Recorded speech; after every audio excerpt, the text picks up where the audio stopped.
प्रगति और विकास का, आस और विश्वास का, जन जन के जीवन की खुशहाली का दर्पण, जन जन के जीवन की खुशहाली का दर्पण। ये है कृषि दर्शन, ये है कृषि दर्शन, ये है कृषि दर्शन। जय किसान, जय राजस्थान, जय भारत। भारत सरकार के कृषि मंत्रालय के कार्यक्रम कृषि दर्शन में आप सभी का बहुत बहुत स्वागत और अभिनंदन। और मैं हूं आपके साथ दीपा सिंह। किसान साथियों, जैसा कि आप सभी जानते हैं कि संसद में केंद्रीय बजट 2022 और 23 प्रस्तुत हो चुका है और कोविड-19 के बाद ये दूसरा पेपरलेस बजट है जो हमारी वित्त मंत्री निर्मला सीतारमण जी ने प्रस्तुत किया है। इस बजट में खेती किसानी को लेकर और गांव किसान को लेकर क्या कुछ खास घोषणाएं की गई है, क्या कुछ खास प्रावधान किए गए हैं, आइए जल्दी से मैं आपको बता देती हूँ। इसके अंतर्गत सबसे पहले तो प्राकृतिक खेती, जीरो बजट खेती और आधुनिक खेती को अपनाने पर जोर दिया गया है। साथ ही रसायन रहित खेती और पोषण युक्त खेती को ड्रोन से अपनाने की अपील की गई है। किसानों को डिजिटली और हाईटेक सेवाएं देने के लिए पीपी मॉडल में योजना चलाई जाने की प्रस्तावना की गई है। इसके साथ ही मत्स्य पालन और पशुपालन के अंतर्गत डेयरी उद्योग को बढ़ावा देने की भी बात की गई है। इसके साथ ही किसान भाइयों, इस बजट में मूल्य संवर्धन और प्रसंस्करण और प्रबंधन की भी बात की गई है। साथ ही माइक्रो इरिगेशन फंड को भी अपनाया गया है और साथ ही 2023 को मोटा अनाज वर्ष घोषित किए जाने की घोषणा भी की गई है। तो ये तो कुछ अहम बातें थी, कुछ खास बातें थी बजट को लेकर जो आपके लिए जानना बेहद ही ज़रूरी थी। और आइए अब देख लेते हैं कि आज हमारे कार्यक्रम कृषि दर्शन में क्या कुछ खास है। आज कार्यक्रम कृषि दर्शन में हम बात करेंगे खड़ी फसल गेहूं और जौ में उचित रोग प्रबंधन के बारे में। तो आइए कार्यक्रम की शुरुआत करते हैं, लेकिन उससे पहले देख लेते हैं हमारा पहला सेगमेंट, खबरें खेती की। किसान भाइयों नमस्कार, खबरें खेती की में आपका स्वागत है। आइए देखते हैं खेती से जुड़ी आज की कुछ खास खबरें। अब प्राकृतिक खेती को किया जाएगा कृषि पाठ्यक्रम में शामिल। देश में पीपीजी मॉडल से कृषि से जुड़े लोगों को होगा लाभ। बेल वाली फसलों की खेती से मिलेगा बम्पर उत्पादन। और भरतपुर में 2 दिवसीय कृषक वैज्ञानिक संवाद कार्यक्रम संपन्न। सरकार प्राकृतिक खेती को बढ़ावा देने और नई पीढ़ी को इसके प्रति जागरूक करने के प्रयास कर रही है। इसके लिए प्राकृतिक खेती को कृषि पाठ्यक्रम में शामिल करने की तैयारी की जा रही है।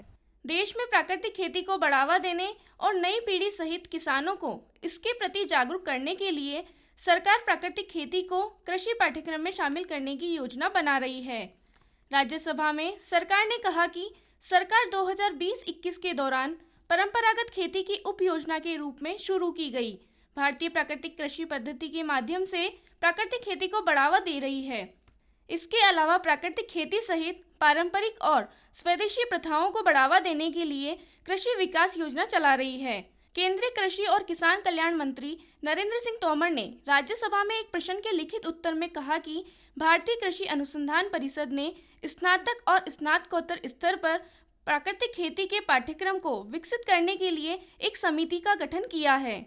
इसके तहत प्राकृतिक खेती एक प्रमुख कंपोनेंट है जो मुख्य रूप से सभी केमिकल रासायनिक आधानों के इस्तेमाल नहीं करने पर जोर देती है।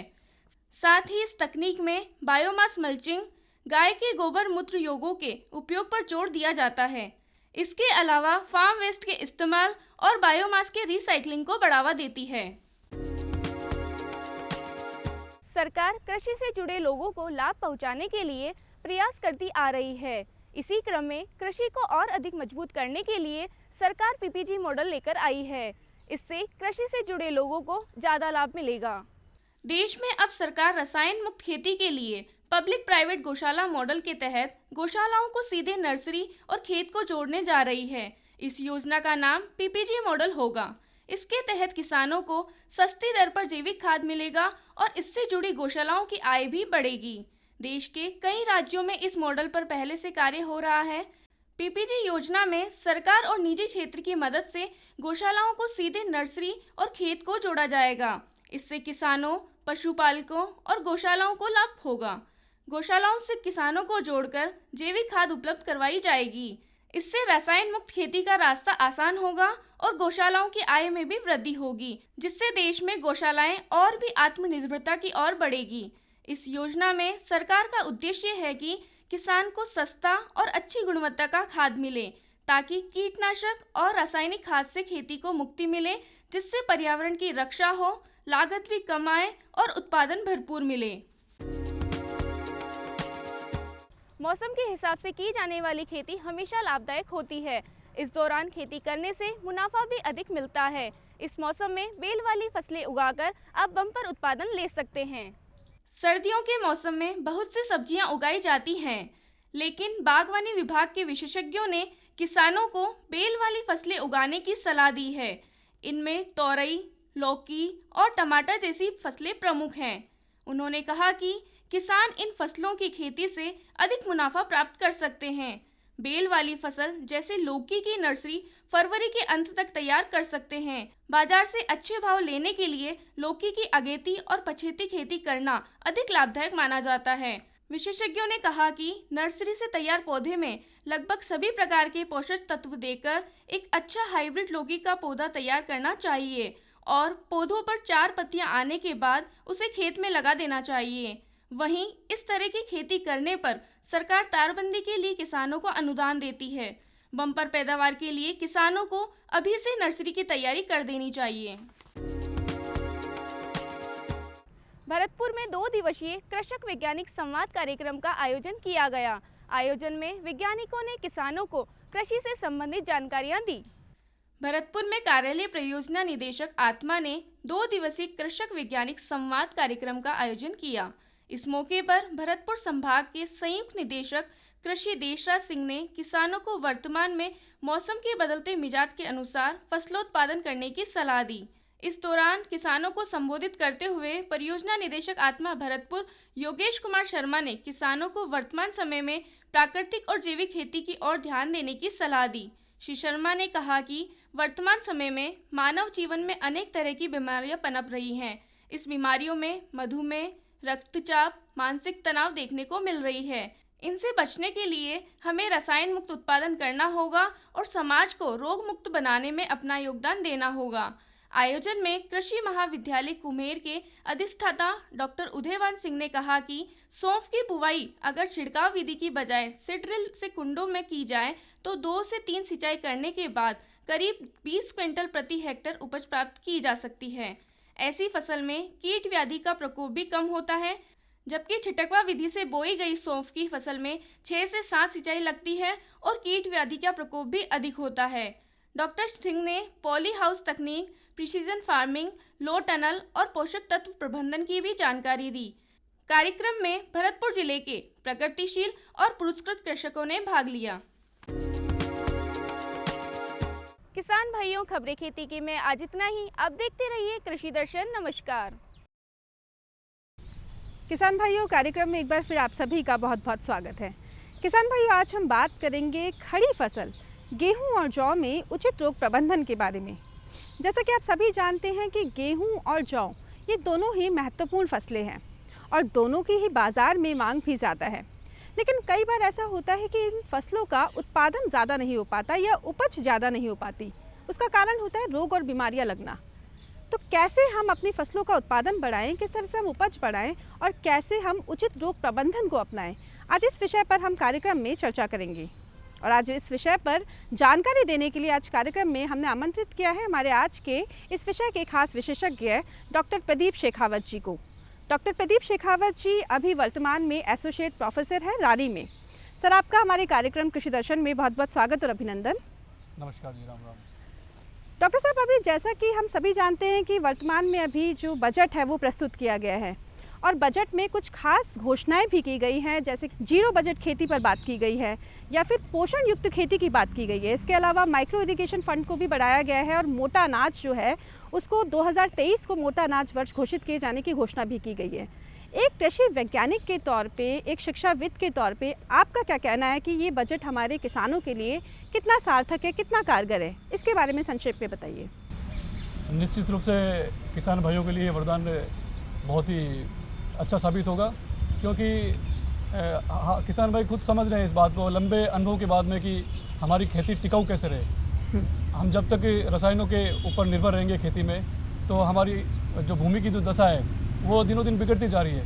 किसान भाई खुद इस चीज़ को महसूस कर रहे हैं और इसी समस्याओं को ध्यान में रखते हुए हमारे वित्त मंत्री जी ने जो बजट पेश किया उसमें इन नई जो विधाएँ हैं उनका प्रावधान रखा गया है। तो हमारी खेती कैसे टिकाऊ रहे, हमारे मर्दा का स्वास्थ्य कैसा रहे, अच्छा रहे। और दूसरी बात है कि हम सब जानते हैं कि जैसा खाए हम अन्न वैसा रहे हमारा मन। तो हमारे लोगों के कोविड के बाद में सब लोग अपने स्वास्थ्य के प्रति जागरूक हुए और ये होना भी चाहिए।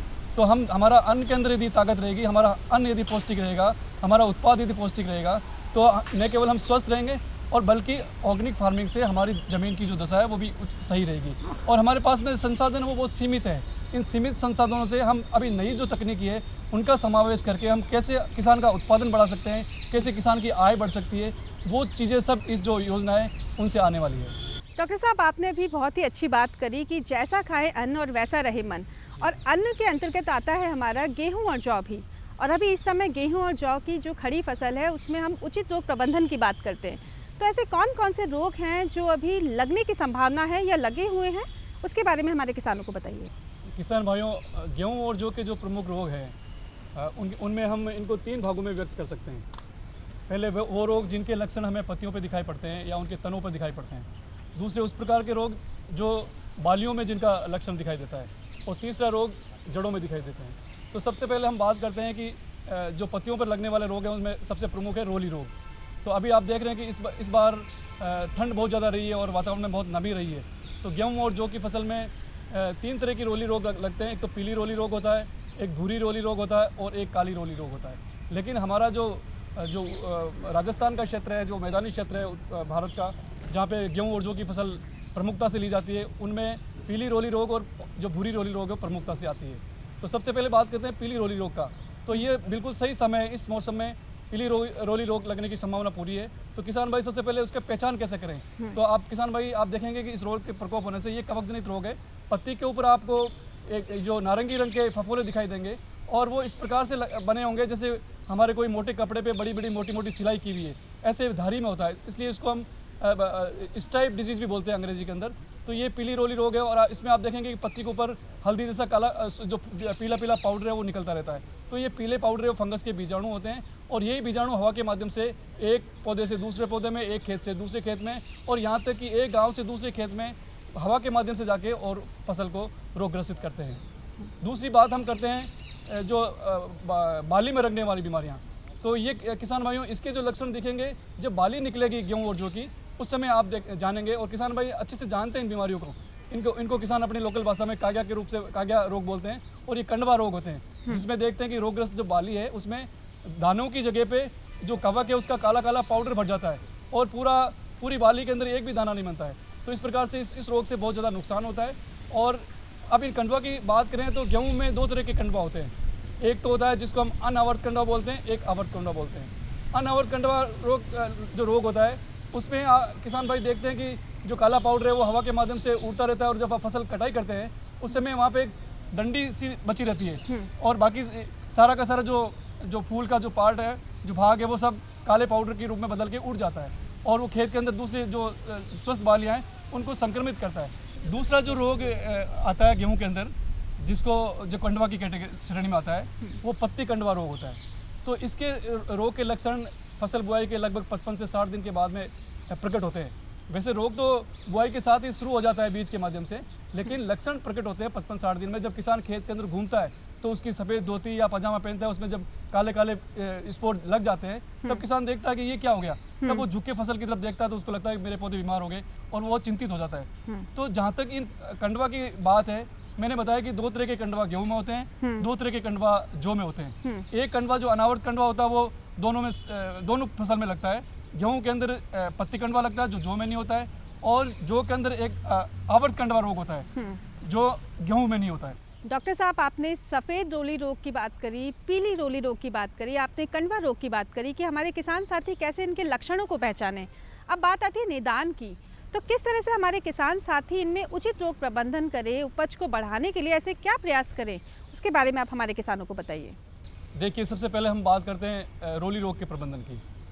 तो हमेशा हमें यही ध्यान रखना है। अभी बजट में भी हमें ऑर्गेनिक फार्मिंग के बारे में जो प्राकृतिक खेती है उसके बारे में ज़्यादा जोर दिया गया है। तो हमें इस बात को हर खेती के हर क्षेत्र में याद रखना पड़ेगा। तो रोली रोग के प्रबंधन में हमें केवल रसायनों के ऊपर निर्भर नहीं रहना है। तो किसान भाइयों को चाहिए कि रोली के लिए हमारे पास में चाहे गेहूं है चाहे जो है, हमारे पास में रोग रोधक किस्में उपलब्ध है। तो किसान भाई सबसे पहले तो रोग रोधक किस्मों का चयन करें, और जिन किसानों ने रोग रोधक किस्में चयन कर रखा है, खेतों में ले रखी है, उनको रोली का कोई डर नहीं है, क्योंकि उन रोग रोधक किस्मों में कोई रोली का प्रकोप होने की कोई संभावना नहीं है। लेकिन अभी भी किसान पुरानी किस्मों को, जिनमें रोग ग्राहिता आ गई है, जिनमें रोग रोधकता समाप्त हो गई है, लेकिन उनका उत्पादन अभी भी अच्छा है, तो किसान लोग ऐसी किस्मों का अभी भी खेती कर रहे हैं। उन किसानों के खेत में रोली आने की पूरी संभावना है। तो सबसे पहले किसान जो ही रोग के जो लक्षण देखें, उसके बाद में इसके निदान के लिए जो कवकनाशी दवाई आती है, जिसको हम प्रोपिकोनाजोल बोलते हैं, वो दवाई हम 25 सीसी की 1 मिलीलीटर 1 लीटर के हिसाब से ले सकते हैं। इसके अलावा यदि दवाई ये उपलब्ध नहीं हो मार्केट में, तो टेबुकोनाजोल 25.9% का एक दूसरी कवकनाशक दवा होती है। इस दवा का इस्तेमाल भी किसान भाई कर सकते हैं। 1 मिलीलीटर दवाई 1 लीटर पानी के हिसाब से घोल बना के सुबह शाम या छिड़काव करें, और आवश्यकता समझे तो फिर 15 दिन के बाद में इस दवा का छिड़काव को दोहरा सकते हैं। डॉक्टर साहब, अभी आपने बात करी छिड़काव करने की कि कौन कौन से उर्वरकों का हमको छिड़काव करना चाहिए, तो ये गेहूं के संदर्भ में है या जौ के संदर्भ में, इसके बारे में थोड़ा बताइए। हाँ, मैंने ये जो भी रोली रोग के प्रबंधन के लिए जो बताया था, ये गेहूं जो दोनों फसलों के लिए एक ही है जी, दोनों में हम इसी दवा का छिड़काव करके प्रबंधन कर सकते हैं। अब दूसरी बात आपने पूछी थी कि जो कंडवा रोग है, हाँ, उनका हम निदान कैसे करें। तो किसान भाइयों, कंडवा रोग तो वैसा ही रोग है जैसे हमारे मनुष्यों के अंदर जो पोलियो का रोग होता है जी। आप 2 बूंद बच्चों को पिलाई और जिंदगी भर के लिए पोलियो से मुक्त हो गया।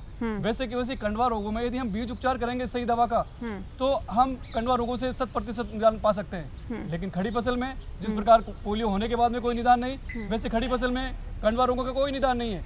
तो हम अब क्या करें? कई बार भ्रांतिवश किसान कंडवा रोगों के बारे में भ्रांति रहती है कि ये जो कंडवाग्रस्त जो बालियां हैं वो दूसरी बालियों में रोग फैला देगी, लेकिन ऐसा कभी नहीं होता किसान भाइयों। आपको इसमें दवा का इस्तेमाल कभी नहीं करना है, और बस करना क्या है कि जो आपने यदि बीज उपचार करा है तो आपके खेत में कंडवा होगा नहीं। यदि हो गया है अब, तो खड़ी फसल में जो ही कंडवा की बालियाँ दिखे, आप सावधानीपूर्वक उन बालियों को तोड़ें, उस पर ऊपर पॉलीथीन का बैग लगाएं, उसके बाद तोड़ के और उसको गाड़ दें या जला दें। और बाकी ये जो कंडवा अभी लगी आया हुआ है, यह आपकी दूसरी स्वस्थ बालियों को रोगग्रस्त नहीं करेगा, इसलिए आप इसमें कतई भी दवाई का इस्तेमाल नहीं करें। इस पर दवाई छिड़कने की कोई आवश्यकता नहीं होती है। डॉक्टर साहब, हमने मुख्य रोगों की बात कर ली, क्या इसके अलावा कोई अन्य रोग भी हैं जो हमारी खड़ी फसलों में लग सकते हैं, और उसके क्या क्या निदान हैं, इसके बारे में भी बताइए। अन्य बीमारियों की मैं बात करूंगा दीपा जी, उससे पहले एक लाइन में और बोलूंगा कि बीज उपचार जो हमें करना चाहिए वो टेबुकोनाजोल 2% DS एक जो दवाई आती है, उससे हमें 1 ग्राम प्रति किलो बीज के हिसाब से काम में लेनी है। अब जहाँ तक अन्य रोगों की बात है, गेहूं और जौ के अंदर आप देखेंगे कि मोलिया रोग हमारे राजस्थान में बहुत तादाद में आता है, और ये हल्की मृदाएं जहाँ पे हैं उनमें ज़्यादा रोग होता है। तो इस रोग के लक्षण में आप देखेंगे कि खेत के अंदर जो फसल होती है वो दब जाती है, पीले रंग की हो जाती है, और यहाँ तक कि किसान बराबर ही उसको पर्याप्त मात्रा में नाइट्रोजन देता है, लेकिन फिर भी फसल उठती नहीं है। तो ऐसे में उसमें मोलिया रोग का प्रकोप हो सकता है। किसान उसमें पौधे को उखाड़ के देखे तो जड़ों में देखेगा तो उसके अंदर जो बाल के गुच्छे जैसा जड़ की संरचना हो जाती है, विकृत बन जाती है, और यही कारण होता है कि जो जड़ है जमीन से पोषक तत्व ग्रहण नहीं कर पाती है और पौधा कमजोर रह जाता है। तो ये जौ और गेहूँ दोनों में होती है। ऐसे खेत में यदि ये बीमारी होती है तो किसान भाइयों को चाहिए कि यदि बहुत ज़्यादा खेत के अंदर यदि सूत्रकृमि का प्रकोप है, तो हमारे यहाँ दुर्गापुरा से राज MR1 जो RMR1 जो किस्म निकली है उसका वो इस्तेमाल कर सकते हैं। ये मोलिया रोधक किस्म है गेहूं की। और इसके अलावा जो कि यदि खेती करना चाहते हैं तो RD 2035 और 2052 ये 2 किस्में ऐसी है जिसके अंदर मोलिया रोग नहीं होता है। इसके अलावा यदि खेत में बहुत ज़्यादा प्रकोप हो रहा है तो किसान भाइयों को चाहिए कि उचित फसल चक्र अपनाए और उसके अंदर वो चने की खेती करे, उसके अंदर वो सरसों की खेती करे, गेहूं जो की खेती कुछ वर्षों तक नहीं करे, तो ये मोलिया रोग का निदान हो जाएगा। डॉक्टर साहब, आपने हमें बहुत ही महत्वपूर्ण जानकारी दी कि कैसे हम लक्षणों को पहचानें, किस तरह से रोगों का निदान करें। अब क्योंकि फसल कटने तक हमें ऐसी कौन सी सावधानियां रखनी चाहिए ताकि हम उत्पादन ज़्यादा ले सकें, इसके बारे में क्या मैसेज देना चाहेंगे आप? देखिए किसान भाइयों, फसल का बढ़िया उत्पादन लेने के लिए हमें नियमित रूप से खेत में जाना पड़ेगा। हमें फसल का नियमित रूप से निरीक्षण करना पड़ेगा। जब भी आवश्यकता हो, जो पानी का शेड्यूल है सिंचाई का, समय पे पानी देना, समय पे निराई गुड़ाई करना, और खेत के अंदर हमें देखना कि कोई कीट एवं रोग का प्रकोप तो नहीं हो गया।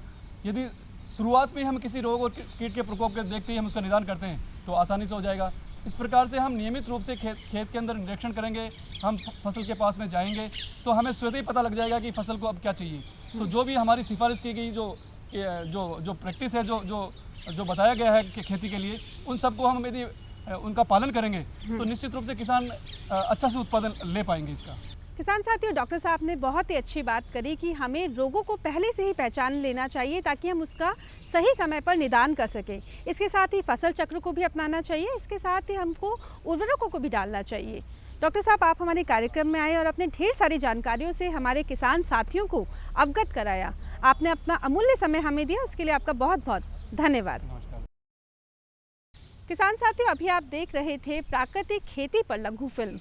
ये तो बात थी प्राकृतिक खेती को अपनाने की, क्योंकि अगर आप प्राकृतिक खेती अपनाएंगे तो हमारी धरा भी स्वस्थ रहेगी। और अब बात कर लेते हैं कि आपने गेहूं और जौ में आज जो भी उचित प्रबंधन की जानकारी हासिल की, हमें उम्मीद है कि आप उससे ज़रूर लाभान्वित हुए होंगे। इसके अलावा आपके मन में अगर किसी तरह के कोई सवाल हो या कोई जिज्ञासा हो या कोई सुझाव हो तो उसके लिए आप हमें पत्र लिख सकते हैं। पत्र लिखने के लिए हमारा पता है कार्यक्रम कृषि दर्शन, डीडी राजस्थान, दूरदर्शन केंद्र, जयपुर। किसान साथियों, आप अपने सुझाव हमें ईमेल भी कर सकते हैं। हमारा ईमेल आईडी है krishidarshanjaipur@gmail.com। और हमेशा की तरह हमें रहेगा आपके पत्रों और आपके ईमेल्स का इंतज़ार। तो आज कार्यक्रम में फ़िलहाल के लिए बस इतना ही। लेते हैं आपसे आज्ञा, फिर हाजिर होंगे आपके अपने कार्यक्रम कृषि दर्शन में खेती किसानी की एक नई जानकारी को लेकर, खेती किसानी के एक नए विषय के साथ। तब तक के लिए नमस्कार।